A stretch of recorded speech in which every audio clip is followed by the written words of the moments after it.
You went through your journey briefly of how you like learned about it. And when you applied for those internships, did you have like that master's degree in hand, and how valuable was it and how hard was it to get those internships?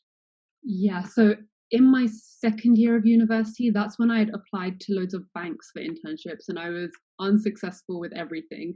And then the following year, so it was my final year of my undergrad degree, and that's when I'd found out about what an actuary was. Like I researched it in a lot more detail, and that's when I had literally just started doing all my applications there. And so I think I'd applied to like 20 to 30 places, like varying from insurance companies to like consultancy firms and stuff. And it was just like a really long process. And I was actually unsuccessful for everything except one where I had made it to the final round, and it was a partner interview, and I'd been waiting for weeks to find out if I'd been successful, and I was told that I was unsuccessful, and I was like putting all my hopes onto that. And and then I think what had happened was I spoke to HR and they gave me feedback and said actually there was no negative feedback. Everything the partner said about you was very positive. It was just that it was between you and another person, and they had something that I didn't have, clearly. And at the time, I hadn't applied for my master's degree. And so that's when I started thinking, like, maybe having that master's degree might help me and give me an edge over other applicants, like how that applicant had an edge over me for whatever reason. I'm not sure. But after that phone call, I managed to talk my way into still getting an internship with the firm, but it was in the tax team instead.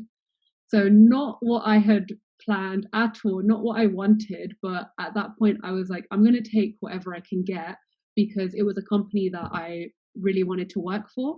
And I thought maybe somehow I can just shift into the actuarial team and show a lot of interest and get in like that. So then after I had found out, yeah, you can do the tax internship, there's an opening, if you were going to be considered for the actuarial team, then, for sure your skills can be transferred to the tax team and it'll be like, I think they'll be glad to have you on board there. So then after that, I was like, okay, let me apply for a master's degree now.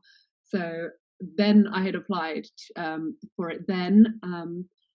And yeah, I think that was definitely helpful because during my internship, I then started to reach out to the actuarial team and like the directors and stuff. And I just said, oh, can we meet up for coffee? And I would kind of throw in as well that I was about to study a master's in actuarial science. And they were like, oh, wow, you're really interested in this. And I was just like, yeah, this is something I'm really interested in. And then I think, yeah, that really helped having that degree.